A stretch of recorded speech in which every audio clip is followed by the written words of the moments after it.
رحمت کی نظر رکھنا، کرے دن رات یہ سنت کی خدمت یا رسول اللہ۔ الحمد للہ رب العالمین والصلاة والسلام على سید المرسلین، اما بعد فاعوذ باللہ من الشیطان الرجیم، بسم اللہ الرحمن الرحیم۔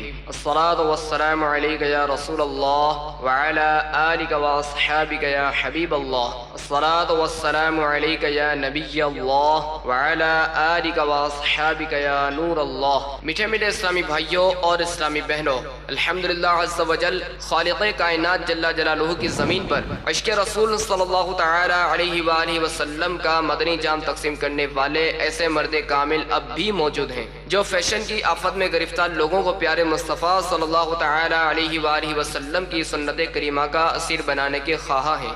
یہ اللہ عز و جل کا خاص کرم ہے کہ اس نے ہمیں اس پرفتن دور میں تبلیغ قرآن و سنت کی عالمگیر غیر سیاسی تحریک، دعوت اسلامی کا مدنی ماحول اور شیخ طریقت امیر اہل سنت ابو بلال حضرت علامہ مولانا محمد الیاس عطار قادری رضوی دامت برکاتہم العالیہ جیسے ولی کامل کی صحبت باثر سے نوازا۔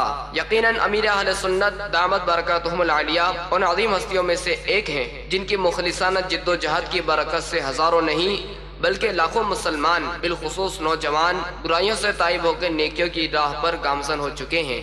الحمدللہ عز و جل بلا مبالغہ امیر اہل سنت دامت برکاتہم العالیہ نے اپنے سنت و بر بیانات کے ذریعے لاکھوں مسلمانوں کے دلوں میں مدنی انقلاب برپا کر دیا۔ الحمدللہ عز و جل مکتبۃ المدینہ ان بیانات کو آپ تک پہنچانے کی سعادت حاصل کر رہا ہے، لہذا تمام اسلامی بھائی اور اسلامی بہنیں اس بیان کو توجہ کے ساتھ سماعت فرمائیں۔ الحمدللہ رب العالمین والصلاة والسلام علی سید المرسلین، اما بعد فاعوذ باللہ من الشیطان الرجیم، بسم اللہ الرحمن الرحیم۔ الصلاة والسلام علیک یا رسول اللہ وعلی آلک واصحابک یا حبیب اللہ۔ الصلاة والسلام علیک یا نبی اللہ وعلى آلك وأصحابك يا نور الله۔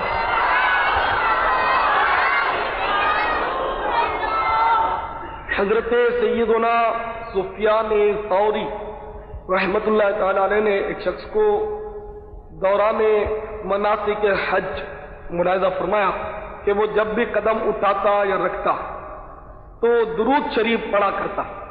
حضرت سیدنا سفیان ثوری رحمۃ اللہ علیہ نے اس سے دریافت کیا کہ بھائی کیا بات ہے، تم ہر وقت درود شریف ہی پڑھتے ہو، مناسک حج میں جو اور معصور دعائیں ہیں وہ کیوں نہیں پڑھتے؟ تو اس نے آپ کا نام پوچھا تو آپ نے اپنا نام بتایا، میں سفیان ثوری ہوں۔ تو اس شخص نے آپ کا نام سنا ہوا تھا کیونکہ سفیان ثوری رحمۃ اللہ علیہ یہ بہت بڑے زبردست ولی تھے۔ اس نے عرض کیا کہ حضرت آپ بہت ہی بزرگ ہیں، اگر آپ بزرگ نہ ہوتے تو میں ہرگز اپنا واقعہ نہ بتاتا۔ عالیہ بات یہ ہے کہ میں اپنے والد کے ساتھ سفر حج پر تھا، دوران سفر ایک جنگل میں میرا والد بیمار ہوا اور اس کا انتقال ہو گیا۔ انتقال کے بعد میرے والد کا چہرہ سیاہ پڑ گیا، مجھے بڑا رنج ہوا اور میں بہت رنجیدہ ہوا اور اسی رنج و الم میں اشک باری کر رہا تھا کہ مجھے اونگ آ گئی۔ کیا دیکھتا ہوں کہ ایک حسین و جمیل چہرے والا شخص تشریف لے آیا اور آتے ہی اس نے میرے والد کے چہرے پر اپنا نورانی ہاتھ پھیرا۔ ہاتھ کا پھیرنا تھا کہ میرے والد کا سیاہ چہرہ 14ویں کے چاند کی طرح دمکنے لگا۔ اس سے مجھے ایک عجیب سی فرحت محسوس ہوئی۔ وہ آنے والا ہاتھ پھیر کر جانے لگا، میں آگے بڑھا اور میں نے اس کا دامن پکڑا، شکریہ ادا کرتے ہوئے عرض کرنے لگا، علی جاں آپ کتنے اچھے ہیں، کیسے حسین و جمیل ہیں اور کتنے بھلے معلوم ہوتے ہیں. آپ نے اس مسافرت اور غریب الوطنی کے عالم میں میری بے کسی پر ترس کھایا اور میرے والد پر رحم فرمایا. آپ اپنا تعارف کرا دیتے آپ کون ہیں؟ تو اس نور کے پیکر نے مسکرا کر فرمایا سبحان اللہ، تو نے ابھی تک مجھے نہیں پہچانا، مجھے محمد صلی اللہ علیہ وسلم بن عبداللہ کہتے ہیں رضی اللہ تعالیٰ عنہ، اور میں تیرا نبی ہوں. تیرا باپ اپنی جان پر ظلم کرنے والا تھا، یعنی گناہ کرتا تھا، لیکن یہ مجھ پر کثرت سے درود و سلام پڑھا کرتا تھا. اس لیے آج جب اس پر یہ افتاد آن پڑی تو میں اس کی اعانت کے لیے، اس کی دستگیری کے لیے آ پہنچا. اللہم صلی وسلم وبارک علی سیدنا ومولانا محمد النبی الامی الحبیب العالی القدر العظیم الجاہ وعلی آلہ وصحبہ وسلم صلاۃ وسلاما علیک یا سیدی یا سیدی یا سیدی یا رسول اللہ. تو سفیان ثوری رضی اللہ عنہ کی خدمت میں عرض کر رہا کہ علی جان، جب سے یہ واقعہ میرے ساتھ ہوا ہے میں نے یہ طے کر لیا ہے میں کوئی دعا کوئی ورد نہیں پڑھتا، بس ہر آن ہر وقت ہر لحظہ ہر لمحہ اپنے محسن آقا صلی اللہ تعالی علیہ وسلم کی خدمت میں درودوں کے گجرے اور سلاموں کی ڈالیاں پیش کرتا رہتا. حضرت سفیان ثوری رحمۃ اللہ علیہ کا بھی بعد میں یہ معمول ہو گیا کہ جب بھی آپ کے پاس کوئی مصیبت زدہ آتا، کوئی بیمار آتا، کوئی مریض آتا، تو اس کو آپ درود شریف ہی کی تلقین کرتے. مثلا حضور مجھے بخار آ گیا، درود شریف پڑھو. حضرت پیٹ میں درد ہو رہا، درود شریف پڑھو. حضور میرا کاروبار ٹھپ ہو گیا، درود شریف پڑھو. بچہ بیمار ہو گیا، درود شریف پڑھو. یعنی کہ آپ اس مصرے کا گویا مصداق ہو گئے، یعنی اس مصرے پر یعنی آپ صادق آتے ہیں، پورے اترتے ہیں کہ ہر درد کی دوا ہے صلی علی محمد. اور کسی نے سچی تو کہا ہے دکھوں نے تم کو جو گھیرا ہے تو درود پڑھو، غموں نے تم کو جو گھیرا ہے تو درود پڑھو، جو حاضری کی تمنا ہے تو درود پڑھو. اللہم صلی وسلم وبارک علی سیدنا ومولانا محمد النبی الامی الحبیب العالی القدر العظیم الجاہ وعلی آلہ وصحبہ وسلم. میرے آقا امام غزالی رحمت اللہ تعالی علیہ ارشاد فرماتے ہیں کہ جتنا لوگ مطلب دانش مند کا بزرگ کا قول نقل کرتے ہیں کہ جتنا لوگ تنگ دستی سے ڈرتے ہیں اگر وہ اتنا ہی جہنم سے ڈرتے ہوتے ہیں تو دونوں سے محفوظ ہو جاتے ہیں. جتنا لوگ مال و دولت سے محبت کرتے ہیں اگر اتنا ہی جنت سے محبت کرتے تو دونوں کو پا لیتے. جتنا لوگ ظاہر میں لوگوں سے ڈرتے ہیں اتنا ہی باطن میں اللہ سے ڈرتے ہوتے تو وہ دونوں کے یہاں سعید ہو جاتے، سعادت مند ہو جاتے، اچھے ہوتے. یہ تین جو نقطے بیان کیے امام غزالی رحمۃ اللہ علیہ نے، حقیقت میں اگر ان پر غور کیا جائے تو یہ تین کے تین نکات من و عن ہم پر صادق آتے ہیں. بالکل آپ کسی بھی زاویے سے کسی بھی گوشے سے اس قول کو آپ مطلب یعنی کہ جانچیں پرکھیں، اپنے اوپر اپنے ضمیر سے حساب کتاب لیں، اس کو ٹٹولیں تو مکمل طور پر ہم واقعی یعنی کہ ایسے ہی ہم تنگ دستی سے بہت ڈرتے ہیں، جہنم سے کتنا ڈرتے ہیں یہ آپ سب کو پتا ہے. یعنی کہ لطف کی بات یہ کہ یہ عام مطلب تاثر ہے کہ ہماری روزی بند ہو گئی. اب میں کیسے تمہیں سمجھاؤں کہ بھائی تمہاری روزی بند ہو گئی، تم سانڈ جتنے ہو کیسے گئے. انہیں روزی بند ہونا اس کو کہتے ہیں کہ جب آدمی ایکسپائر ہو جائے، مر جائے. بڑے بڑے کروڑ پتی دیکھے مجھے سب سے واسطہ پڑتا ہے. آپ روب میں آتے ہوں گے، میں نہیں آتا الحمدللہ، سمجھے. بڑے بڑوں سے واسطہ پڑا وہ روزی بند ہو گئی. ارے اتنے کارخانے آج کل نہیں چل رہے، تم کھاتے نہیں ہو پیتے نہیں ہو، یہ لاکھوں روپے کا بینک بیلنس پڑا ہے، روزی بند ہو. حالانکہ بچے کی بھی عقل میں آ گیا ہوگا روزی اس وقت بند ہوتی ہے جب موت آ جاتی ہے، ورنہ یہ پانی بھی پیتے ہیں کہ پانی روزی نہیں ہے، یہ تمہارے کھانے سے پانی زیادہ ہے. پانی جتنا ضروری ہے اتنا کھانا ضروری نہیں.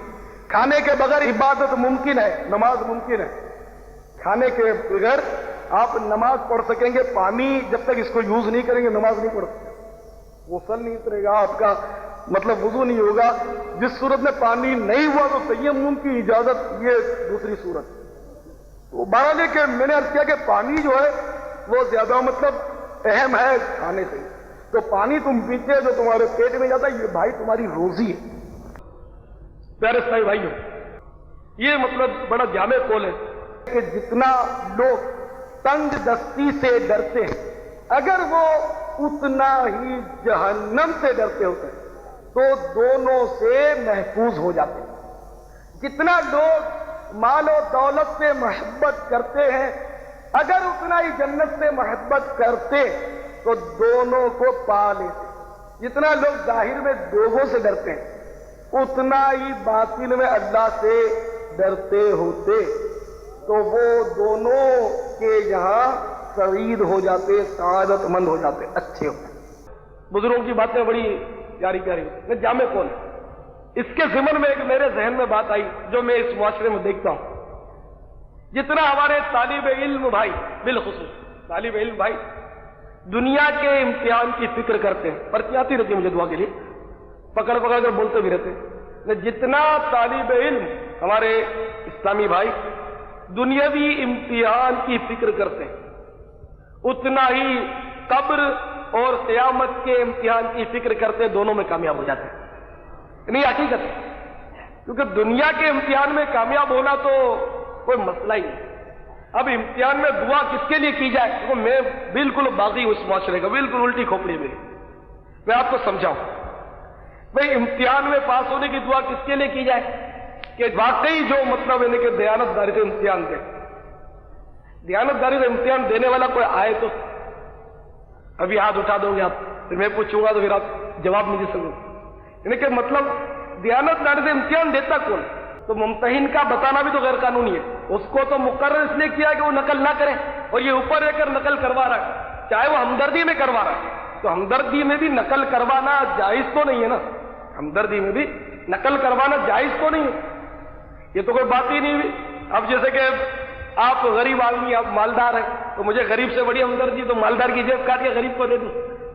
آپ کہیں کتنا اچھا آدمی، دیکھو ہماری مدد کی، بھائی تمہاری مدد ضرور کی لیکن مالدار کا جیب کاٹا، یہ غلطی کی، اس کا کیا؟ تو طالب علم محنت صحیح معنوں میں کرے تو وہ پاس ہو جاتا ہے، ایسا کوئی مسئلہ نہیں۔ اصل وہ صحیح معنوں میں محنت کرتے نہیں اور نقلیں بہت کرتے ہیں، حالانکہ یہ ناجائز ہے نقل کرنا۔ ٹیچر میں پتہ نہیں کیا کیا دے دلا کر بڑی بھاگ دوڑ کرتے ہیں، پھر دعا بھی کرواتے ہیں، تو یہ مطلب ہے نہیں کیسے ہوگا؟ جیسے کہ ہم اسکوٹر کا لائسنس نہ رکھیں، سوزوکی کا لائسنس نہ رکھیں، کار کا لائسنس نہ رکھیں اپنے پاس، اور پھر کہیں کہ پولیس ہمیں چھوڑ دے۔ تو اگر ہمارے پاس لائسنس نہ ہو اور پولیس اس کے باوجود چھوڑ دے ہمیں بغیر کچھ لیے، اول تو لیے بغیر چھوڑے گا نہیں وہ، اگر کوئی شریف ہو بھی اور وہ چھوڑ بھی دے تو وہ شریف کہلائے گا لیکن وہ شریف نہیں، اس لیے کہ اس کو تنخواہ اس لیے دی جا رہی ہے کہ جتنے بھی جرم کرتے ہیں ان کو پکڑ کے اندر کرو، ہمارے پاس لے آؤ تاکہ ان سے نمٹے، ان کے جو بڑے افسران ہیں۔ تو جو پولیس والا پکڑ کے مفت میں چھوڑ دیتا ہے وہ بھی قانون توڑ رہا ہے، وہ بھی غلط کر رہا ہے۔ تو یہ کہ ہم لائسنس وغیرہ رکھیں نہ، کاغذات نہ رکھیں اور پھر ہم دعا کریں یا بول دیں کہ بھئی یہ ہمارے پاس بیٹھا ہوا ہے، ہم اجتماع میں جا رہے ہیں، مدرسے میں جا رہے ہیں، ہمیں کوئی نہیں پکڑے گا، تو یہ سب مطلب ہمارا پورا حساب صحیح ہو تو پھر یہ مطلب ہے کہ دعا ہوتی ہے۔ اعلیٰ حضرت رحمۃ اللہ علیہ نے ایسی تقریباً 20 باتیں نقل کی ہیں احسن الفیال آداب دعا میں، آپ کے والد صاحب کی کتاب میں وہ حاشیہ لکھتے ہیں، کئی باتیں بڑی دلچسپ لکھی ہیں کہ مطلب ہے کہ دعا قبول ہونے کے لیے جو مطلب آداب ہیں، ان میں سے جو آداب ہیں مثلا بغیر روک جو ہوتی ہے نا، لیکن باؤنڈری، چھت پر باؤنڈری ہوتی ہے، روک بولتے ہیں اس وقت، یا منڈھیر شاید بولتے ہیں، منڈھیر بھی بولتے ہیں شاید پہ ہوتی ہے، تو بغیر بالکنی کی، بغیر منڈھیر کی چھت پر نہ سوئے، منع فرمایا، اس لیے گر جانے کا خطرہ ہے۔ تو کوئی بغیر منڈھیر کی چھت پر سوئے اور پھر دعا کرے کہ یا اللہ میں نہ گروں، تو یہ دعا اس کی مطلب ہے کہ بے موقع ہے۔ اسی طرح جب گھر میں داخل ہو تو بسم اللہ پڑھ کر دروازہ بند کر دو تاکہ شیطان اندر نہ گھس سکے۔ تو اب بسم اللہ پڑھے بغیر دروازہ بند کرے کوئی اور پھر دعا کرے کہ یا اللہ میرے گھر میں شیطان داخل نہ ہو، تو یہ دعا اس کی بے موقع ہے۔ تو اس کو طریقہ تو بتا دیا، دروازہ بند کرو بسم اللہ پڑھ کر، شیطان نہیں گھسے گا۔ چراغ جلتا ہوا چھوڑ دیا، چراغ حدیث شریف میں کہ چراغ بجھا دو، جب سونے لگو رات کو تو چراغ بجھا دو. کبھی ایسا ہوتا ہے کہ وہ چوہا بتی لے جاتا ہے، اس طرح مثال بھی ہے، تو آگ لگنے کا امکان ہوتا ہے چراغ سے. تو اب کوئی چراغ تو نہ بجھائے، چراغ ٹمٹمارا فانوس وغیرہ، اب تو بجلی کے بلب ہے تو ان کا تو مطلب کہ معاملہ دوسرا. اچھا، تو وہ چراغ بھی جل رہا ہے، لالٹین جل رہی ہے آپ کی، اور آپ دعا کریں یا اللہ اس سے آگ نہ لگے. تو اب یہ کہ سرکار کی بات زیادہ وزندار ہے صلی اللہ علیہ وسلم کہ آپ نے تو منع فرما دیا کہ چراغ بند رکھو ورنہ آگ لگنے کا خطرہ ہے، تو آپ خود چراغ بند نہیں کرتے پھر دعا کرتے. تو اسی طرح اعلیٰ حضرت رحمۃ اللہ علیہ نے 20 باتیں مطلب مثال کے طور پر لکھی، بے شمار باتیں حدیثوں سے کہ یہ باتیں کرے اور پھر کرے دعا کہ یا اللہ میرا یوں ہو جائے ہو جائے. تو جو سرکار نے فرمایا اس پر عمل کرو پھر دعا کرو. جیسے کہ حدیث شریف میں آتا ہے کہ ایک شخص سرکار کی بارگاہ میں حاضر ہوا تو اس نے عرض کیا حضور میں اونٹ کو چھوڑ دوں اور توکل کروں؟ تو سرکار نے فرمایا کہ پہلے اونٹ کو باندھ دے پھر توکل کر. میں اپنے طور پر اس کو باندھ تو دو پھر توکل کرو. اب اسی طرح اس کو یوں سمجھو کہ دکان آپ کی ہے، آپ کہیں کہ بس اللہ کے بھروسے پر میں نے چھوڑ دی، تالا والا کیا لگانا تھا. خیر آپ اتنی بھول کرتے بھی نہیں، مجھے پتا. آپ توکل تو اپنی جہاں وہ نفس ہوتا نا وہاں کرتے ہیں، یہاں کوئی توکل نہیں کرتا. میں لاکھ یقین دلاؤں کہ آپ کی دکان اگر چلی گئی تو اس کا ذمہ دار بھی ہوں، پھر بھی آپ مجھ پر بھروسہ نہیں کرو گے، مجھے پتا ہے. آپ یہ کہیں گے کہ یہ نہیں دے گا تو میں کیا بگاڑ لوں گا اس کا.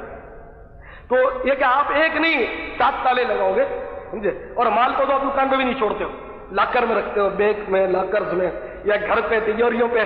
پھر وہ بھلے ڈاکو آ کر مطلب یعنی کہ 7 دروازے توڑ کے آپ کو لے جاتا ہے، سمجھے. تو بہرحال یہ کہ آپ نے سمجھا نا کہ تالا دو، اس کو تالا دینا چاہیے، مگر تالے کو چھوڑنا نہیں چاہیے. اور پھر توکل کرے اللہ کے بھروسے کہ اللہ میں نے تو اپنے طور پر جتنا ہو سکا تھا وہ کر لیا، اب تو کرم فرما کہ کوئی ایسا فنکار نہ آ جائے جو میرا تالا توڑ دے. آج کل تو تار سے تالا کھول دیتے، بڑے لوگ ماہر ہو گئے، تالے والے سب مطلب یعنی کہ بیکار ہو گئے، ڈاکوؤں کے آگے جو چاہتے ہیں اٹھا کر لے آتے ہیں. اللہ تعالیٰ ہم کو حفظ و امان رکھے. تو مقصد عرض کرنے کا یہ کہ امتحان کی جتنی فکر ہمارے طالب علم بھائی کرتے ہیں، اگر اتنی ہی فکر آخرت کے امتحان کے لیے کریں، قبر کے امتحان کے لیے کریں، تو یہ دونوں میں پاس ہو جائے. ایک اور مطلب بڑا دور، ہمارے اسلامی بھائی جتنا روزی میں برکت کی فکر کرتے ہیں اتنا ہی اگر نیکیوں کی برکت میں فکر کریں دونوں ہی کو پالیں. روزی کی برکت کا ہر ایک تعویذ میں تو عرض کرتا ہوں، میرے بات کرتے لوگ روزی میں برکت، روزی میں برکت. ایک صحابہ ہے، میں نے کہا بھائی پورا نہیں ہوتا، بولا پورا تو ہو جاتا ہے، پھر بھی برکت چاہیے. میں نے کہا یار اب نیکیوں کی برکت کرا دیں. حالانکہ میرے لیے ممکن نہیں کہ میں نیکیوں میں برکت کا کوئی تعویذ دوں، میں مطلب ایک ذہن بنانا چاہتا ہوں آپ کا. کہنے کہ یہ سوچ کیوں ہے کہ صرف روزی میں برکت، تو نیکیوں میں برکت چاہیے نہیں چاہیے؟ میری بات الٹی ہے، شاید کوئی ایسی باتیں نہیں کرتا ہوگا، لیکن میرے ذہن میں آتا ہے کہ آخر روزی کی برکت کی دم پکڑ کے اس کے پیچھے ڈنڈا لے کر کیوں پھرتے ہو؟ آخر نیکیوں کی تو برکت کی بھی تو سوچو نا. یہ روزی کی برکت آپ کو قبر کے کنارے تک شاید آ جائے گی، مگر وہ نیکیوں والی برکت انشاءاللہ آپ کو قبر میں بھی کام آئے گی، آپ کو انشاءاللہ قیامت میں بھی کام آئے گی. تو جو مطلب دیرپا ہے اس کی فکر کیوں نہیں کرتے؟ میری لڑائی یہ ہے کہ آخر یہ نا ہماری سوچ اتنی الٹی کیوں ہو چلی ہے؟ حالانکہ پہلے ایسا نہیں تھا، پہلے ایسا نہیں تھا. امم سابقہ میں سے انبیاء علیہ السلام، بعد انبیاء علیہ السلام پر اللہ تعالیٰ نے وحی فرمائی. امام محمد غزالی رحمۃ اللہ علیہ نقل کرتے، بہت مطلب نازک بات امام غزالی نے جو نقل کی ہے، اس بات کو اگر کوئی رکھ لے اور گرا میں باندھ لے صحیح ہو جائے. انبیاء علیہ السلام پر وحی کی اللہ تعالیٰ نے بعد انبیاء علیہ السلام پر کہ میری دشمنی سے ڈرو، میری دشمنی سے ڈرو کہ مجھے جو اپنا دشمن بنا لیتا ہے، یا میں جس کو اپنا دشمن بنا لیتا ہوں اس پر دولت کی بارش کر دیتا ہوں. اللہ، کسی خطرناک بات ہے، کسی کے پلے نہیں پڑے گی. لیکن مکاشفۃ القلوب میں امام محمد غزالی رحمۃ اللہ نے نقل کیا، حضور غوث پاک رضی اللہ تعالیٰ عنہ کے شہر مقدس بغداد محلہ میں آپ کا مزار ہے، اور حضور غوث پاک سے بھی یہ پہلے ہوئے، بہت پہلے ہوئے، بہت پرانے ولی ہیں. انہوں نے نقل کیا کہ جس کو میں اپنا دشمن بنا لیتا ہوں اس پر دولت کی بارش کر دیتا ہوں. اب بھی آپ کو اگر روزی میں برکت چاہیے تو میرے نصیب، یہ میں آپ کو سمجھا ہی نہیں سکتا، کیونکہ میں آپ کو یہ ہمیشہ کہتا ہوں کہ اللہ تعالیٰ ہمیں کسی کا قرضدار اور محتاج نہ کرے، ہمیں بقدر کفایت ضرور عنایت فرمائے کہ ہمارا ہاتھ کسی کے آگے پھیلا نہ رہے، ہاتھ یوں رہے یوں نہ رہے. یہ تو میں ہمیشہ اس مفہوم کی باتیں بتاتا ہوں کہ میں نہیں چاہتا کہ ہم روڈ پر آ جائیں اور اس کے حلال بالکل انہیں چھوڑ دیں، ہم کمائیں نہ. میں یہ چاہتا ہوں کہ دولت کی ہوس میں جو آج یہ دنیا سرے گردہ ہے، حالانکہ روزی دینے والا پوری کائنات میں ایک ہے یا زیادہ ہے، تو پھر امریکہ میں کیا کرنے جاتے ہو؟ کراچی میں کیا دوسرا روزی دینے والا ہے؟ تو لوگ امریکہ بھٹکتے ہیں، لندن بھٹکتے ہیں، پھر کارگو میں ان کی لاش آتی ہے، سوار ہو کے سڑی ہوئی لاش. ڈیلی یعنی کہ آئے دن اخباروں میں یہ خبریں ہوتی ہیں کہ اس کی لاش آ رہی ہے لندن سے، اس کی پیرس سے آ رہی ہے، اس کی امریکہ سے، اس کی جرمنی سے، اس کی. تو وہ سارے کے سارے بیچارے نوٹیں یا تو لینے گئے ہوتے ہیں یا نوٹیں جمع کرنے کا نسخہ سیکھنے گئے ہوتے ہیں. جیسے اعلیٰ تعلیم کے لوگ جاتے ہیں، دین سے کوئی واسطہ نہیں، دین سیکھنے کی ضرورت بھی نہیں کسی. وہ دنیا سیکھنے کے لیے پتہ نہیں کیا کیا مطلب سنتے رہتے ہیں لوگ، کہاں کہاں جاتے ہیں پتہ نہیں کیا کیا کرتے ہیں. تو وہ دنیا یعنی کہ نوٹیں چھاپنے کا، نوٹیں حاصل کرنے کا نسخہ سیکھنے کے لیے دنیا کے کونے کونے میں بندے جاتے ہیں، پھر بیچاروں کی کارگو میں لاشیں. اے دین تو بڑا مظلوم ہو گیا، اے اسلام تو بڑا مظلوم ہو گیا، اب تجھے سیکھنے والا کوئی نہیں. آہ اسلام تیرے چاہنے والے نہ رہے، آہ اسلام تیرے چاہنے والے نہ رہے، جن کا تو چاند تھا افسوس وہ آنے لگا. اے اسلام اب تجھے سیکھنے کے لیے کوئی تیار نہیں. آج تیرا گھر گھر بائیکاٹ کیا جا رہا ہے. آج اسلام کا مسلمان کہلانے والے گھر گھر بائیکاٹ کر رہے ہیں. خبردار اگر تو اجتماع میں گیا ٹانگیں توڑ دیں گے. تو مولوی بنے گا تو ملا بنے گا. یہ ہر گھر میں کم و بیش یہ ڈانٹ اپنے بچوں کو نہیں پڑتی. آپ بتائیے، لکھی ہوئی تحریر آتی ہے میرے پاس، روتے ہوئے لڑکے آتے ہیں، ہمارے ماں باپ اجتماع میں روکتے ہیں، ہمیں منع کریں. اچھا اب یہ بتائیے کہ یہاں کیا سکھایا جاتا ہے؟ اسلام سکھایا جاتا ہے نہیں سکھایا جاتا؟ کیا میں یہاں آپ کو کوئی اپنی فیکٹری کی مطلب ہے کہ وہ ترکیبیں بتا دوں کہ میری فیکٹری اس طرح چلے اس طرح چلے، یا آپ کو مطلب کوئی دنیا سکھاتا ہوں؟ اگر دنیا سکھاؤں تو آپ پیسے دے کر آؤ گے.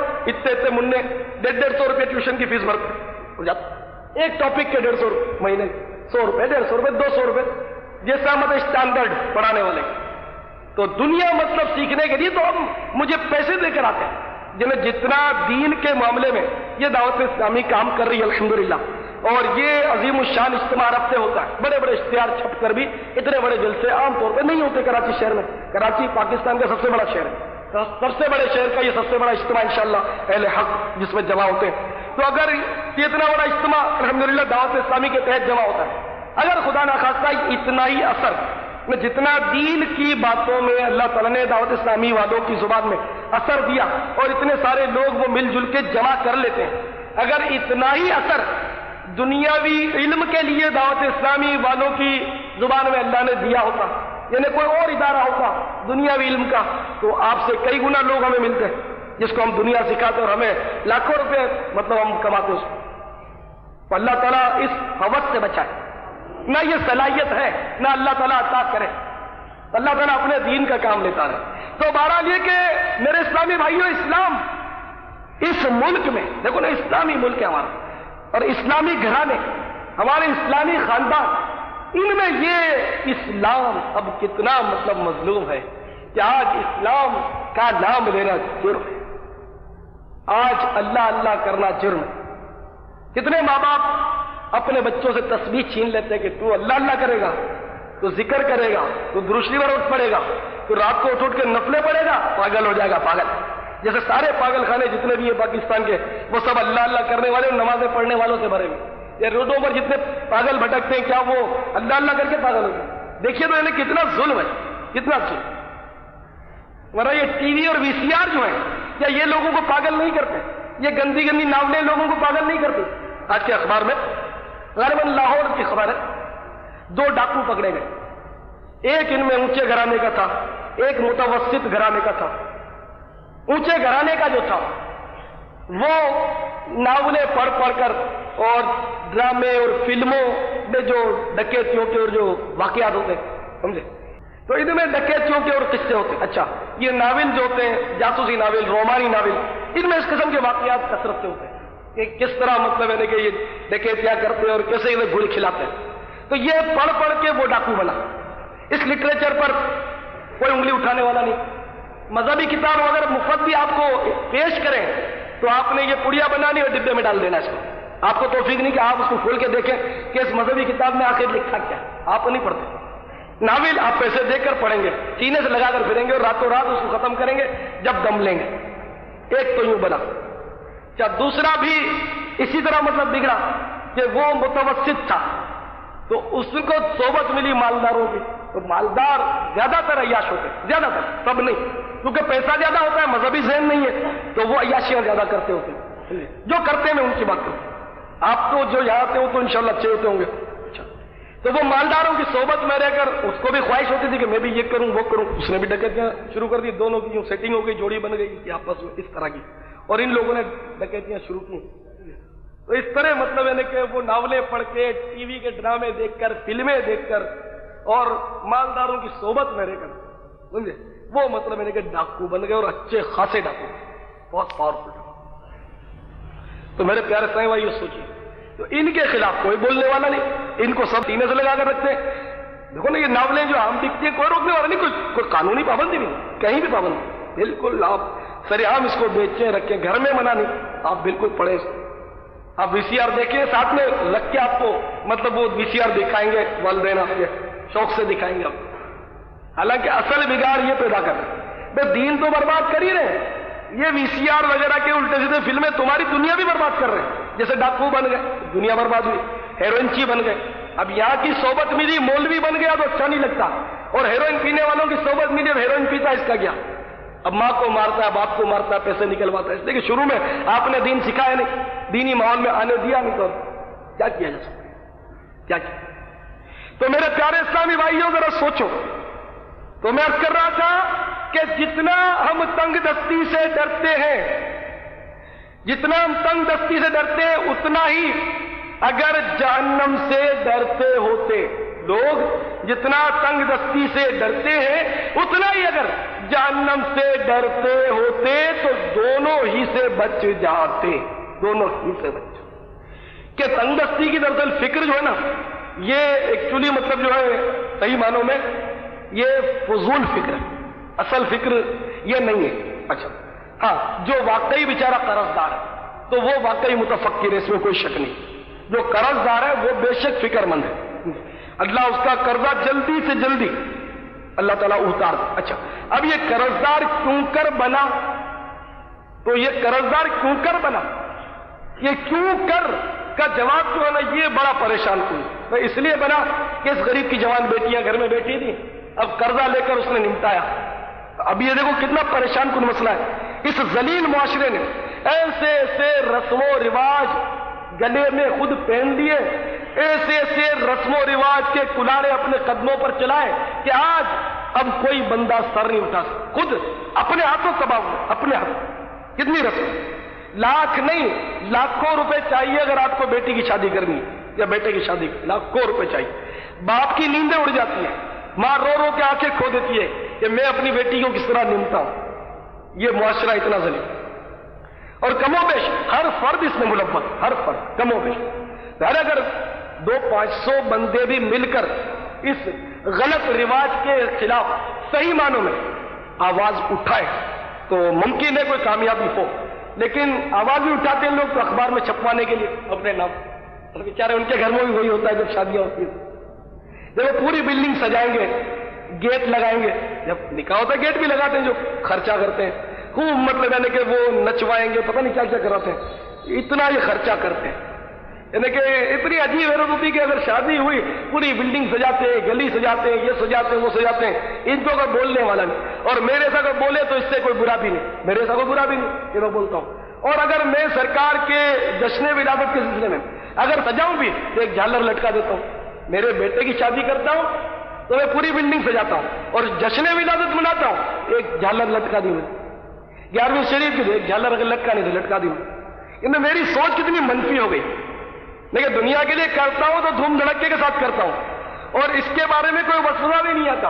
اور یہ ایک جھالر لٹکاتا ہوں تو اس میں بھی 1000 وسوسے آتے ہیں, اور 1000 مجھے چھیڑنے والے آتے ہیں کہ یہ کس کی سنت ہے, یہ تم نے کیا کیا, تو فضول خرچی ہے, یہ فلا ہے. ایک جھالر میری فضول خرچی, اور بیٹے کی شادی میں پوری بلڈنگ پوری گلی سجا دی, خوب میں ٹانگوں کو ہلوایا اسٹیجوں پہ چڑھا کے تو کوئی فضول خرچی. یعنی کہ عجیب مطلب منفی سوچ بنتی جا رہی. حالانکہ سرکار کے جشن پر ایک جھالر کیا میں کہتا ہوں ذرے ذرے کو جگمگانا چاہیے خوشی کے مارے. تو اس میں کوئی حرج نہیں ہے. مطلب اگر آپ نے جشن ولادت کے لیے اپنا گھر سجایا, غوث پاک کی 11ویں کے لیے گھر سجایا, تو کوئی گناہ نہیں ہے, کوئی حرج نہیں. سیدنا امام غزالی رحمۃ اللہ علیہ نے بھی نقل کیا, اعلیٰ حضرت رحمۃ اللہ علیہ نے بھی نقل کیا ہے کہ ایک بزرگ کے یہاں محفل ذکر تھی, انہوں نے بہت سارے مطلب چراغ جلا رکھے تھے. تو ایک مطلب چلا گیا ایسے 1.5 ہوشیار قسم کا بندہ, انہوں نے دل میں سوچا کہ اجالا کرنے کے لیے ایک ہی چراغ کافی تھا, یہ اتنے سارے چراغ جلا دی تو فضول خرچی ہے. تو وہ بزرگ جو تھے وہ روشن ضمیر تھے, انہوں نے اس کے دل کی بات ٹال لی اور انہوں نے فرمایا کہ بھائی یہ جو چراغ جل رہے نا, ان میں جون جون سا چراغ تمہیں غیر خدا کی خاطر جلتا ہوا نظر آتا ہے نا, اس کو بجھا دے. جو جو چراغ اللہ کے سوا کسی اور کی خوشنودی کے لیے جلتا ہوا نظر آ رہا ہے اسے تو بجھا دے. اس نے ہاتھ جوڑ کے معافی مانگی خطرہ دلی کی کہ واقعی یہ مجھے وسوسہ آیا تھا. انہوں نے بڑی پیاری بات کی. تو یہ اللہ کی رضا کے لیے ہم یہ جو جھالریں لگاتے ہیں جشن ولادت میں, تو ہم اللہ کی رضا کے لیے لگاتے ہیں کہ اس کے حبیب کا جشن منائیں گے تو وہ راضی ہو جاتا ہے. بات تو مطلب ختم اللہ کی رضا پر ہوتی ہے. اور ہم جو شادیوں میں بلڈنگیں سجاتے ہیں خود ہمارے ذہن میں بھی نہیں ہوتا کہ اللہ کی رضا کے لیے, ہم سوچتے بھی نہیں کہ اللہ کی رضا کے لیے. ہم اپنی ناک رکھنے کے لیے معاشرے میں ہماری واہ واہ ہو اس لیے کرتے ہیں کہ لوگ بولیں گے بڑا خرچہ کیا, بڑا دلیر آدمی, بڑا حتیم تائی. اپنی واہ واہ کرنے کے لیے, اپنا ڈھول بجوانے کے لیے ہم ایسا کرتے ہیں. یا کیا شادیوں میں بھی جو گانے بجاتے ہیں, رقص و سرور کی محفل گرم کراتے ہیں, وہ یہ سوچتے ہیں کہ بھئی اس سے اللہ راضی ہوتا ہے. آپ نے کوئی نہیں دیکھا ہو, میں نے نہیں دیکھا, آپ نے دیکھا ہو تو پتہ نہیں, آپ نے بھی نہیں دیکھا ہو. یہ صرف اپنے لیے. تو یہ جو ہم سجاتے ہیں وہ جشن ولادت کا 11ویں شریف کا, یہ اللہ کی رضا کے لیے کرتے ہیں. تو اللہ کی رضا کے لیے جو کام کیا جائے اور شریعت نے اس کو منع بھی نہ کیا ہو تو یہ بہت اچھا ہے. اللہ سب کو توفیق دے. بلکہ ہم تو اللہ کہے کہ اپنے دل کو بھی اسی طرح بلب کی طرح روشن کر دیں, اللہ کرے. تو میرے پیارے اسلامی بھائیوں, جتنا ہم تنگ دستی سے ڈرتے ہیں, کاش جہنم سے ڈرتے ہوتے تو جہنم سے بھی بچ جاتے, تنگ دستی سے بھی بچ جاتے. اور مال کی ہوس, اس پر ایک میں بہت ہی عجیب و غریب آپ کو واقعہ سناتا ہوں, بہت ہی عجیب و غریب. وہ واقعہ بھی اگر آپ نے یاد کر لیا اور کبھی مال اور دولت کی خواہش ہوئی اور بے جا برکت کی خواہش, بے جا برکت ہے پھر بھی برکت کی خواہش ہوئی, تو آپ نے واقعہ ذرا یاد کر لینا. اس کو بالکل آپ اپنے دماغ میں ٹیپ کر لیں. ثعلبہ بن حاطب, یہ امام غزالی رحمۃ اللہ علیہ نے تو بھی نقل کیا ہے. ثعلبہ بن حاطب بارگاہ بے کس پناہ صلی اللہ علیہ وسلم میں حاضر ہوئے. حضرت ابو امامہ باہلی رضی اللہ عنہ اس کے راوی. ثعلبہ بن حاطب حاضر ہوئے, عرض کے یا رسول اللہ صلی اللہ علیہ وسلم دعا فرمائیے کہ مجھے مال میں برکت ہے, روزی میں برکت ہے.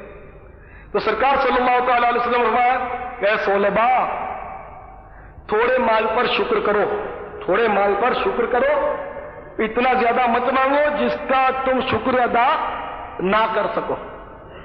پھر گھوم پھر کر اس نے عرض کیا کہ سرکار مال چاہیے صلی اللہ علیہ وسلم. پھر سرکار نے فرمایا کہ اے ثعلبہ کیا میری زندگی تیرے سامنے نہیں ہے, میری زندگی تیرے سامنے نہیں ہے, کیا تو نہیں چاہتا کہ تیری زندگی اللہ کے نبی کی طرح گزرے؟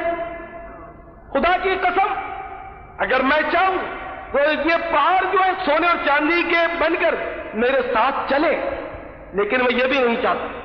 سرکار نے تو سمجھا کہ مال میں برکت مت مانگو. تو پھر اس نے ہوشیاری کی, جیسے آج کل لوگ بولتے ہیں نا یہ روزی ہے تو روزہ ہے, روزی سے روزہ ہے, روزی میں برکت ہوگی تو خیرات بھی کریں گے, زکات بھی دیں گے, قربانی بھی کریں گے, مدینے بھی جائیں گے, روزی میں برکت بھی سب کریں گے. یہ لوگ اپنے دل کو بہلاتے ہیں, حالانکہ ان میں سے ایک بھی خرچہ یہ نہیں کرتے. کرتے ہو تو خوش دلی سے نہیں کرتے, حلال کمائی سے الا ماشاء اللہ کوئی کرتا ہوگا. عموماً مطلب حلال کمائی اب رہی بھی کہاں. اچھا, تو اس نے اپنی ہوشیاری کی, آقا اس پروردگار کی قسم جس نے آپ کو نبی برحق بنا کر بھیجا, سنو میں حقداروں کا حق ادا کروں گا, اگر مجھے مال مل جائے میں حقداروں کا حق ادا کروں گا. اور سرکار نے آخر کار اس کو دعا دے ڈالی تھی, بد دعا. آج کی تو سب سے بڑی بزرگی یہی ہے کہ کوئی ہمیں ایسا تعویذ دے دے کہ ہمیں راتوں رات 5 لاکھ کا انعام مل جائے. بڑا پہنچا ہوا شخص ہے صاحب, کیا تعویذ دیا اس نے. میرے لیے ہاتھ اٹھائے, واہ واہ, نوٹوں کا ڈھیر ہو گیا. یہ بزرگی آج کل. خیر, تو سرکار صلی اللہ تعالی علیہ وسلم نے اس کے لیے دعا کر دی, ہاتھ اٹھا کر کے, یا اللہ طلباء کو مال میں برکت دے دے. اب جناب والا سرکار کی دعا کی تو بات ہی کیا ہے, دعا ہے کس کی؟ جب سرکار کی دعا دہن اقدس سے نکلتی ہے تو اجابت نے جھک کر گلے سے لگایا. اجابت مانے قبولیت.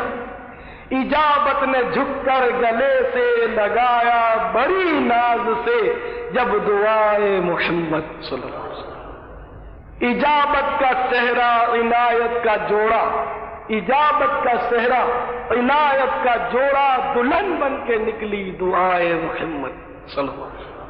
خیر دعا قبول ہوئی, اس کو مال ملا. اس نے چند بکریاں لی, بکریوں کی اس نے پرورش شروع کی. تو سرکار کی جو دعا اس کو ملی تھی صلی اللہ علیہ وسلم, ان بکریوں میں ایسی کوئی برکت شروع ہو گئی کہ وہ حشرات الارض کی طرح بڑھنے لگی, کیڑے مکڑوں کی طرح بڑھنے لگی. تن مطلب وہ جلنے لگی اور بڑھنے لگی. دیکھتے دیکھتے اچھا خاصا ریوڑ ہو گیا بکری.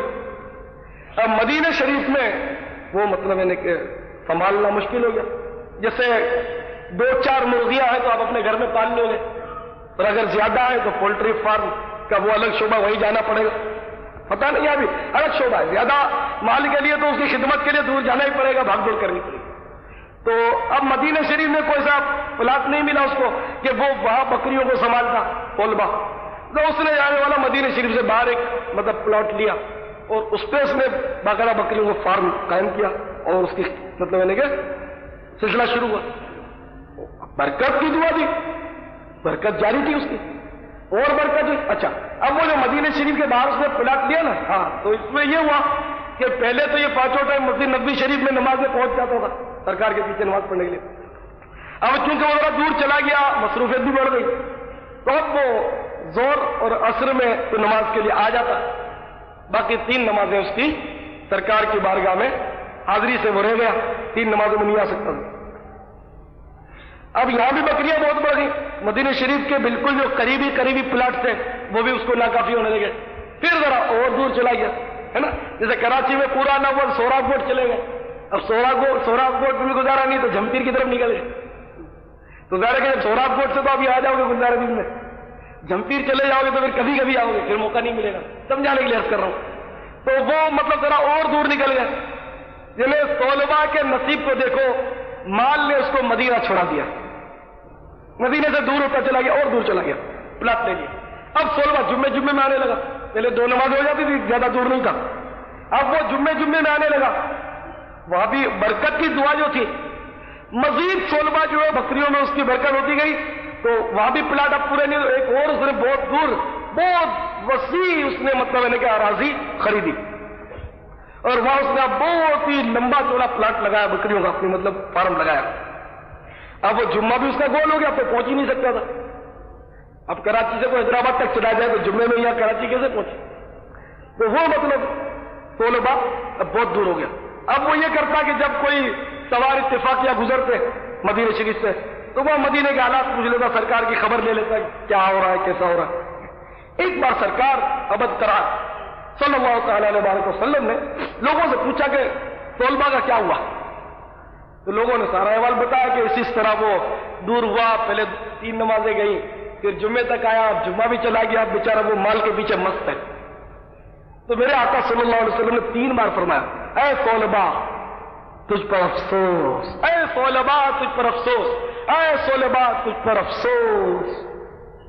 تو اتنے میں زکات کے احکام نازل ہوئے, زکات کے احکام نازل ہوئے.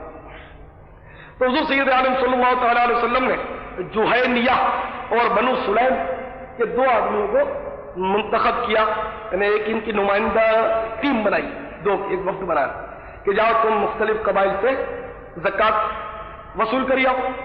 اس میں آپ نے یہ بھی حکم دیا کہ طلباء سے بھی لیا اور بنو سلیم کے فلاں شخص کے پاس سے بھی زکات کی رقم لیا, زکات کا مال, اور فلاں کے پاس چلے جاؤ. چنانچہ وصول کرتے کرتے طلباء کے پاس پہنچے اور طلباء کو سرکار کا حکم سنایا کہ ایسے ایسے حکم ہوا ہے اور ہم لوگ سرکار کے نمائندے اور زکات لینے کے لیے آئے ہیں، اور اتنی زکات تمہاری بنتی ہے تو وہ ہمارے حوالے کر دو تاکہ ہم سرکار کے قدموں میں پہنچا دیں۔ اب وہ آپ کو پتا مال تو بہت چکنا ہوتا ہے، زور سے چپکتا ہے۔ صلبہ نے غور کیا کہ میری اتنی بکریاں اور اتنی زکات نکل پڑے گی، تو اس کے دل میں بخل آیا اور اس نے کہا کہ زکات یہ تو ٹیکس کی ایک صورت ہے، تم ایسا کرو، تم ذرا مطلب ہے کہ دوسروں سے وصول کر کے آؤ، پھر میں دیکھتا ہوں۔ چنانچہ یہ بنو سلیم جو ہے اس کے آدمی کے پاس چلے گئے جس کا سرکار نے فرمایا کہ اس کے پاس بھی جانا، تو اس کے کچھ اونٹ تھے بھی بنو سلیم کے اس بندے کے، تو اس نے ایک بہت ہی تازہ اور فربا اونٹ جو ہے وہ ان کی خدمت میں پیش کر دیا کہ یہ سرکار کی بارگاہ میں پیش کر دو۔ تو انہوں نے تعجب سے کہا کہ تمہارے تو اتنے اونٹ نہیں ہیں، تمہاری زکات میں اتنے تکڑے اور فربا اونٹ، اتنا بڑا اونٹ نہیں چلتا، تم کو چھوٹا بھی دے دو گے کمزور تھا تو بھی تمہاری زکات ادا ہو جائے گی۔ تو نہیں، سرکار نے منگوایا ہے، یہ بھی کچھ نہیں ہے اللہ کی بارگاہ میں، تو بس تم لے جاؤ، میں نے یہ اپنے دل سے اپنی مرضی سے میں نے پیش کیا، بڑی خوش دلی سے انہوں نے پیش کیا رضی اللہ تعالیٰ عنہ۔ اچھا، تو یہ پھر فارغ ہو کر صلبہ بن حاطب کے پاس پہنچے اور پھر فرمایا کہ زکات، پھر اس نے کہا اچھا وہ سرکار کا خط بتاؤ کیا لکھ کر لائے، خط دیا اس نے، خط پڑھا، سفارشی لیٹر جو ہوتا ہے نا آج کل جو ان کے پڑھتے ہوئے نقطے نکالتے ہیں سیٹھ لوگ بعض اوقات، تو سرکار کا سفارشی لیٹر نہیں تھا، وہ تو آرڈر تھا، سرکار کا تو حکم چلتا ہے، سرکار اور کسی کی خوشامد تھوڑی کرنی ہے، تو آرڈر تھا، اللہ کا حکم تھا کہ دے دو زکات۔ اس نے خط پڑھا، پھر خط پڑھ کر وہ پھر بڑبڑانے لگا، ٹیکس ہے، یہ تو ٹیکس کی ایک صورت ہے، سمجھے، یہ میری سمجھ میں نہیں آتا، تم فی الحال چلے جاؤ، میں اچھی طرح سوچوں گا اور غور کروں گا کہ مجھے کیا کرنا چاہیے۔ یہ دونوں چلے آئے۔ اب جب سرکار کے دربار صلی اللہ تعالی علیہ وسلم میں حاضر ہوئے تو میرے آقا میرے سرکار صلی اللہ تعالی علیہ وسلم نے اس سے پہلے کہ یہ دونوں بولے سرکار فرمانے لگے، سرکار کو تو غیب روشن ہے، سرکار فرمانے لگے کہ صلبہ جو ہے وہ تباہ ہو گیا، برباد ہو گیا، اس کے مال نے اس کو ہلاک کر دیا۔ اس مفہوم کے مطلب سرکار نے کلمات صلبہ کے بارے میں ارشاد فرمائے اور اس کے لیے سرکار نے دعا فرمائی جس نے فربا اونٹ دیا تھا کہ اللہ تعالیٰ بنو سلیم کے اس شخص کو مطلب نواز دے، اس پر رحم فرمائے، ذرا اس کے لیے دعا فرمائی۔ پھر ان دونوں نے پورا قصہ بھی سنایا کہ ایسی ایسی بات ہے۔ تو اتنے میں صلبہ کی مذمت میں آیتیں نازل ہوئی، صلبہ کی مذمت میں آیتیں نازل ہوئی۔ ان میں صلبہ کے خاندان کا ایک شخص بھی تھا، مجھے پتا چلا کہ صلبہ کے حق میں یہ مذمت کی آیتیں نازل ہوئی، اللہ تعالیٰ نے مذمت کی کہ یہ وعدہ کر کے پھر گیا اور اس طرح مطلب کہ ہم حقداروں کا حق ادا کریں گے اگر مال مل گیا، وعدہ کر کے مکر گیا۔ اس کو صلبہ سے اور اس کے خاندان کا تھا کچھ رشتہ داری قرابت داری کا خیال ہوا، تو وہ دوڑتا ہوا سفر کر کے صلبہ کے پاس پہنچا اور اس کو جاتے کہا کہ صلبہ تجھے تیری ماں روئے، تو اب کہیں کا نہ رہا، دیکھ تیرے حق میں قرآن کی آیتیں نازل ہوئی، تجھے قرآن نے مذمت کی، اللہ نے تیری مذمت کی، تو برباد ہو، تباہ ہو گیا۔ اب صلبہ بڑا پریشان تھا، اس کو اب کچھ احساس ہوا کہ یہ میں نے کیا کر دیا۔ اب اس نے اپنی زکات کے بکریاں وکریاں جو بھی بنتی تھی زکات وہ اس نے لی اور سرکار کی بارگاہ میں اب روتا ہوا حاضر ہوا کہ سرکار یہ آپ زکات لے لیجیے۔ تو میرے آقا صلی اللہ تعالی علیہ وسلم نے فرمایا کیا صلبہ پہلے تیرے لیے میرا حکم نہیں تھا، پہلے تو کیوں نہیں مانا؟ مفہوم بتا رہا ہوا کہ پہلے تو نے کیوں مطلب انہیں زکات نہیں دی، اب تو اللہ تعالیٰ نے تیری زکات لینے سے مجھے منع کر دیا، اب میں نہیں لوں گا۔ ہوئے اب صلبہ گیا کام، اب وہ اپنے منہ پہ اپنے سر پہ خاک اڑانے لگا اور روتا ہوا پھر چلا گیا۔ پھر سرکار صلی اللہ تعالیٰ علیہ وسلم نے جب پردہ ظاہری فرما لیا تو حضرت ابوبکر صدیق رضی اللہ تعالیٰ عنہ کی خدمت میں صلبہ حاضر ہوا زکات کا مال لے کر۔ صدیق اکبر نے یہ فرما کر اس کو ٹال دیا کہ جب سرکار نے نہیں دیا تو میں کون ہوتا ہوں تیرا مال لینے والا، میں نہیں لیتا، چلا گیا۔ پھر فاروق اعظم رضی اللہ تعالیٰ عنہ کے دور میں اسی طرح وہ حاضر ہوا، فاروق اعظم نے بھی اپنے پیش رو کی اتباع کرتے ہوئے اس کا مال قبول نہیں کیا، حضرت سیدنا عثمان غنی ذی النورین جامع القرآن رضی اللہ تعالیٰ عنہ کے دور میں طلبہ انتقال کر گیا، اس کا مال یہیں دھرا کا دھرا رہ گیا۔ میرے پیارے بھائیوں، آپ نے یہ واقعہ شاید ہو سکتا ہے پہلے سنا ہو تو بھی صحیح، نہ سنا ہو تو بھی آپ غور کیجیے کہ مال کے وبال نے طلبہ کا کیا حشر کیا، کیا حشر۔ حضرت سعید بن عامر رضی اللہ تعالیٰ عنہ کو حضرت سیدنا فاروق اعظم رضی اللہ تعالیٰ عنہ نے 1000 دینار بھجوائے۔ جب اتنی رقم انہوں نے دیکھی تو یہ رونے لگے اور غمگین چہرہ لیے اپنے گھر تشریف لائے۔ آپ کی زوجہ محترمہ نے جب افسردہ دیکھا، اترا ہوا چہرہ دیکھا تو کہنے لگی میرے سرتاج کیا کوئی خاص بات ہو گئی ہے؟ تو رو کر کہا کہ ہاں بہت اہم واقعہ پیش آیا، بہت پریشان کر دیا، بہت عجیب واقعہ میرے پاس۔ یہ کہہ کر آپ نماز پڑھنے لگے، رات کا وقت تھا، نماز پڑھنے لگے، روتے صبح کر دیا۔ یعنی کہ دولت آپ کے پاس آ گئی تو اس کی وجہ سے آپ اتنا گھبرا گئے کہ یہ مصیبت میرے گلے کا پڑ، یہ دولت اب میں اس کو کیا کروں؟ پہلے یہ ہوتا۔ ابو الحسن خرقانی رحمت اللہ تعالیٰ علیہ کی بارگاہ میں بادشاہ وقت محمود غزنوی رحمت اللہ علیہ حاضر ہوئے اور طبق بھر کر اشرفیوں کا لے کر حاضر ہوئے اور عرض کیا کہ حضور اس کو قبول کیجیے۔ تو آپ نے دسترخوان کو رکھوا دیا اس کو اور دسترخوان بچھانے کا حکم دیا اور خادموں سے کہا کہ اس کو مہمان آیا کھانا کھلاؤ۔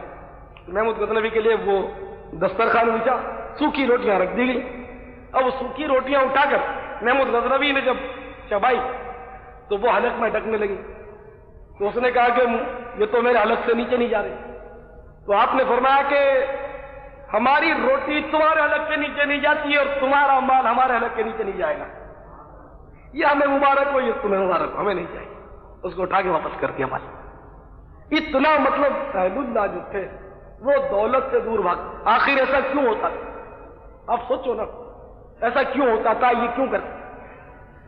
سیدنا ذوالقرنین جن کا قرآن میں ذکر ہے، ذوالقرنین رضی اللہ تعالیٰ عنہ، یہ ایک بار اپنے لشکر کے ساتھ کہیں گزر رہے تھے تو جنگل سے گزرے، وہاں ایک جماعت تھی، ایک بہت بڑا گروہ تھا عجیب و غریب، وہ سب سبزیاں کھاتے تھے اور گزارا کرتے تھے۔ تو آپ نے ان کے سردار کو اپنے پاس بلوایا اور اس کو کہلا بھیجا کہ تم مجھ سے ملو۔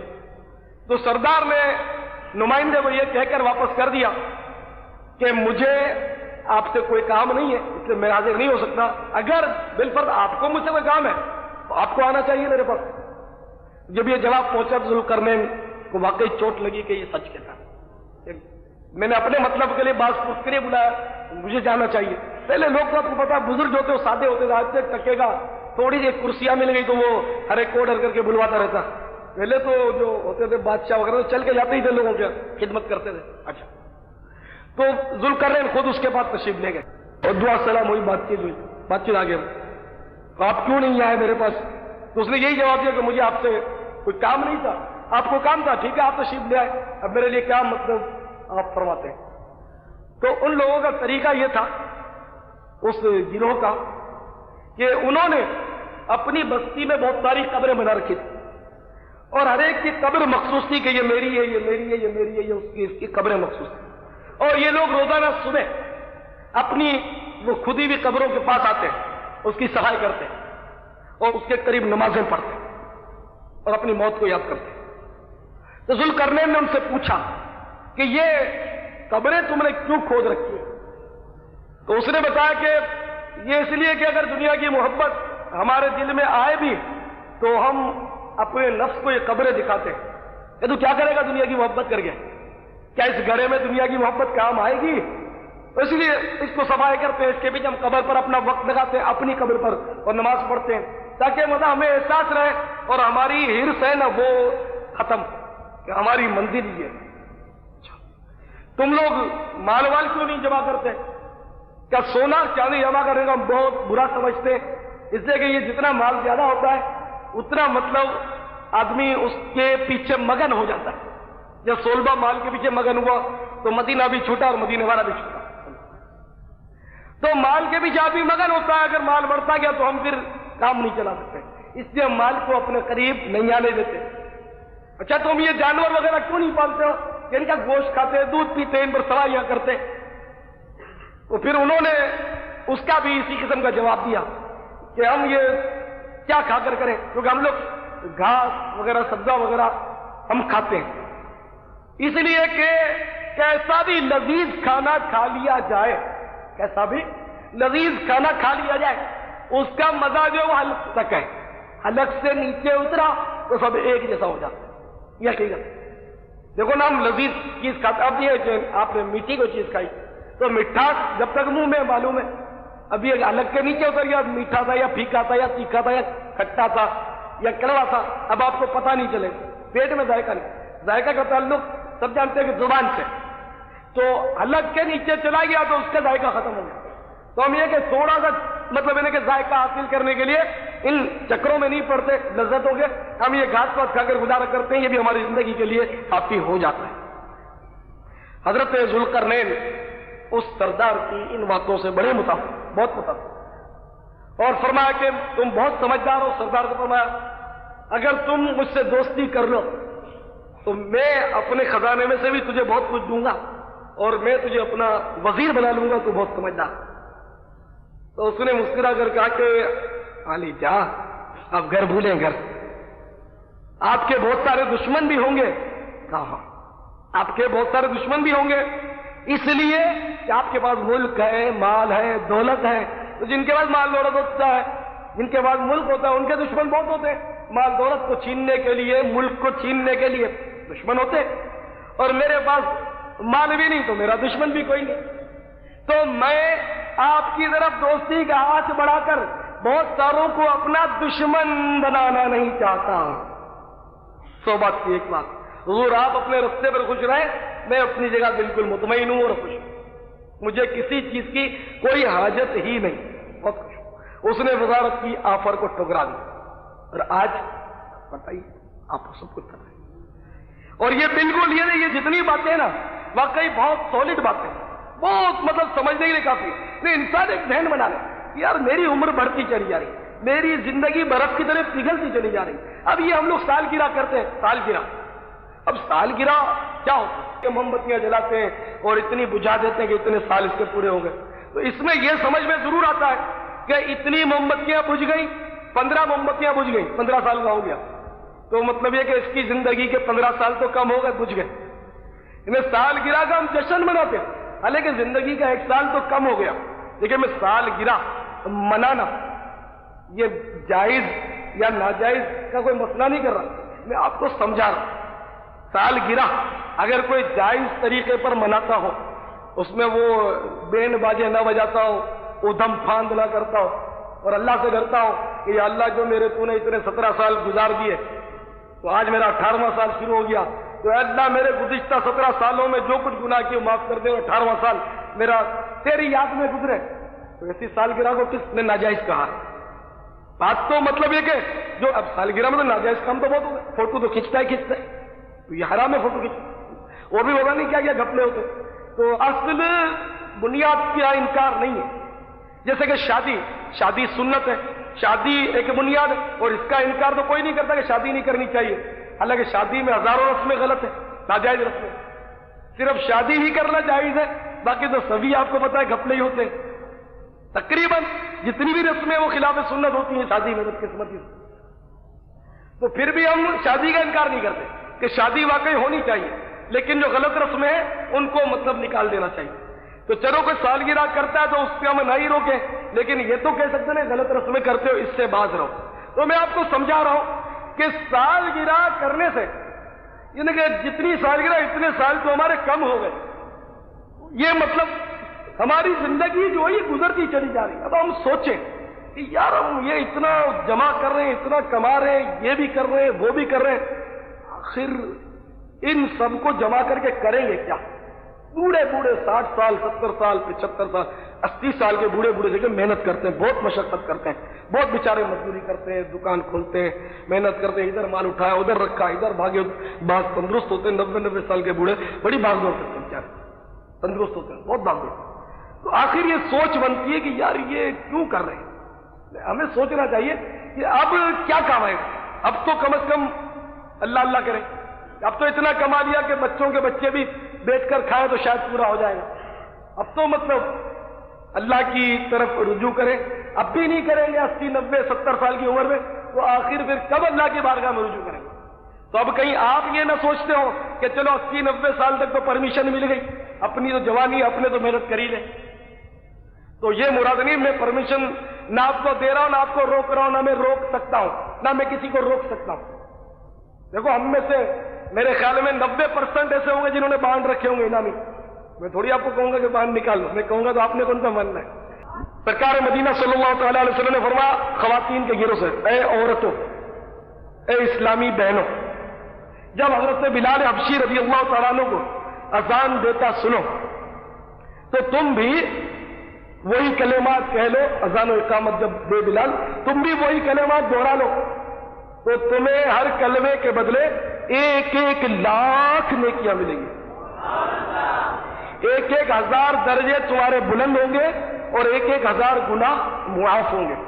تو عرض کہ یا رسول اللہ صلی اللہ علیہ وسلم, یہ ہمارے لیے یعنی کہ اسپیشل آفر میں خصوصی پیشکش ہے یا ہمارے مردوں کے لیے بھی کوئی حصہ ہے؟ تو دریا رحمت اور جوش میں آیا اور فرمایا کہ اگر مرد جواب اذان کا دے تو مردوں کو تم سے دونا ڈبل. اب لگاؤ حساب, جوڑتے رہو حساب. 3,24,00,000 یعنی آپ نے 5 اذان اور 5 اقامت کا جواب دیا. یعنی وہی کلمات جو مؤذن کے تھا آپ بھی کہہ گئے. دن میں 5 اذانوں میں کتنی دیر لگی؟ یہ سب ملا کر 12-15 منٹ میرے خیال میں لگتے ہیں. 12-15 منٹ 12-15 منٹ آپ نے توجہ دے دی, اذان کا جواب دے دیا, تو آپ کا 3,24,00,000 نیکیوں کا بانڈ کھل گیا.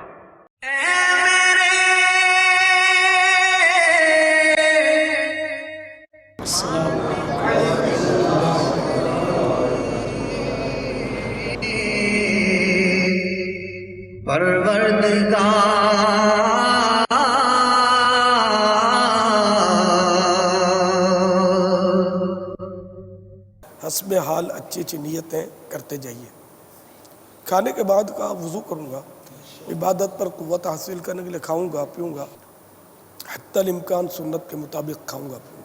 اول آخر نمک یا نمکین استعمال کروں گا. حصول ثواب کے لیے میسر ہوا تو مٹی کے برتن میں کھاؤں گا پیوں گا. یا واجد بسم اللہ.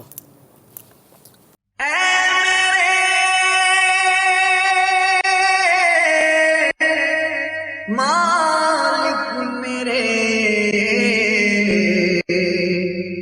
پروردگار, یا واجد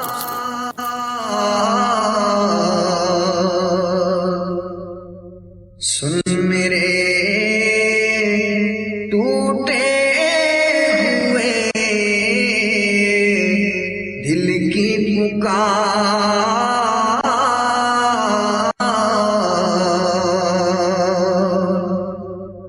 پختونخوا بھی آپ کی بابا شفقت ہے ماشاء اللہ پہلے سے پٹھانوں سے پیار ہے بابا. انشاءاللہ ایسا کام کریں گے جا کر خیبر پختونخوا میں دھومیں مچائیں گے انشاءاللہ. وقف مدینہ کون کون؟ کو جب ہمارے پاس آگے کے جتنے بھی اوقات ہیں ہم سب دعوت اسلامی کرتے ہیں. فیضان مدینہ ہے, فیضان مدینہ, السلام علیکم ورحمۃ اللہ وبرکاتہ. مدینہ ہے, فیضان مدینہ ہے. صلو علی الحبیب صلی اللہ علیہ وسلم. اپنی اور ساری دنیا کے لوگوں کے اصلاح کی کوشش کریں انشاءاللہ عز و جل.